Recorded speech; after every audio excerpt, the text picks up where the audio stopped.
ఆ రోజులే బాగుండేవి. ఎన్నేళ్ళొచ్చినా ఇంకా ఆ చిన్ననాటి జ్ఞాపకాలను మర్చిపోలేకపోతున్నాను. ఎన్నెన్నో తీపి గుర్తులు, ఎన్నెన్నో మధురమైన సంఘటనలు గుర్తొచ్చినప్పుడల్లా పెదవులపై ఓ చిరునవ్వు విరుస్తుంది ఇప్పటికీ. అవో మధురమైన జ్ఞాపకాలు జీవితంలో జీవితాంతం మిగిలి ఉండే తీపి గుర్తులు. మనుషులు మారినా, తరాలు మారినా మాసిపోని సంఘటనలు. చిన్న వయసులో కొట్టుకు 5 పైసలు తీసుకెళితే ఎన్నో పెప్పర్మిట్లు వచ్చేవి. వాటిని తనివి తీరా చప్పరిస్తూ, ఆ తీపిని ఆస్వాదిస్తూ, నా చుట్టూ ఉన్న నలుగురితో పంచుకుంటూ ఎంతో ఆనందంగా కోట్లిచ్చినా కొనుక్కొని సంతోషంతో గడిపేవాళ్ళం ఆ రోజుల్లో. ఏదైనా పండుగొస్తే చాలు ఇంటి నిండా చుట్టాలే. కొత్త బట్టలతో, పిండి వంటలతో, కిలకిలలాడే నవ్వులతో నిండిపోయే వీళ్ళు.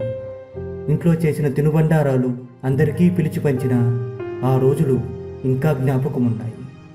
సాయంకాలం అయితే చాలు ఎక్కడ చూసినా జనాలు గుంపులు గుంపులుగా అరుగుల మీద చేరి ఎన్నో కబుర్లు చెప్పుకునేవారు. వాళ్ళందరినీ చూస్తుంటే ఇదేనేమో లోకం అనిపిస్తుంది ఆ రోజుల్లో. ఎన్నో గ్రామ జాతరలు, మరెన్నో పండుగలు అన్నీ ఒక్కొక్కటిగా గుర్తుకొస్తున్నాయి ఈరోజు. ఆ రోజు మట్టి పలకను తీసుకుని బుడిబుడి నడకలతో మొదటిసారిగా బడికి వెళ్ళిన ఆ జ్ఞాపకం ఇప్పటికీ మర్చిపోలేకపోతున్నాను.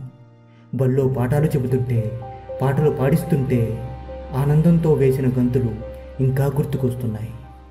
సంక్రాంతి పండుగ వచ్చిందంటే అదో కొత్త ఆనందం.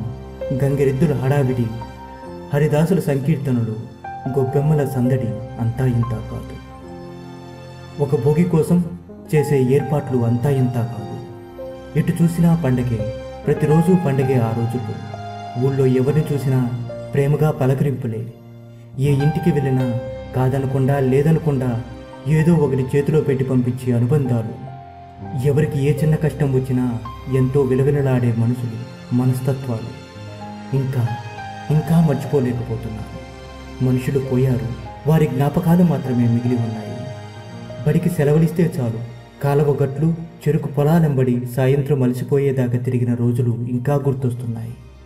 ఎండాకాలం వస్తే చాలు తాటి ముంజులు, చెరువులో ఈతల పోటీలు, పొద్దుపోయేదాకా గోళీలాటలు.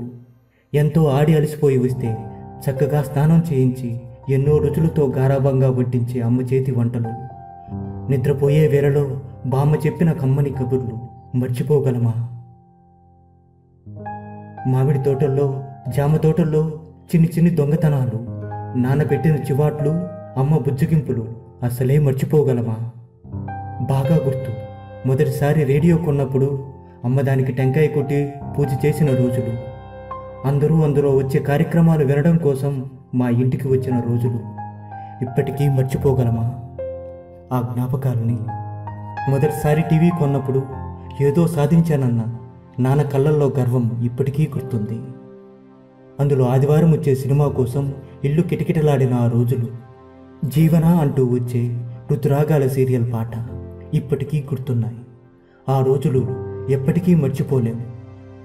ఆ రోజుల్లో బయటికి వెళితే డబ్బులు లేకున్నా ఎంతో ఆనందంగా గడిచిపోయేది జీవితం. బడి ఎగ్గొట్టడానికి ఎన్నిసార్లు తలనొప్పి వచ్చిందో మనకు, ఎన్నిసార్లు కడుపు నొప్పి వచ్చిందో లెక్కలేదు. బళ్ళో టీచర్కు ఎన్ని అబద్ధాలు చెప్పామో, ఏం చెప్పినా, ఎంత అల్లరి చేసినా ఆ రోజులే బాగున్నాయి. ఇంకా ఏదో చెప్పాలని ఉన్నా పాతకాలపు ఆలోచనలతో నా మనసు కూరుకుపోతుంది.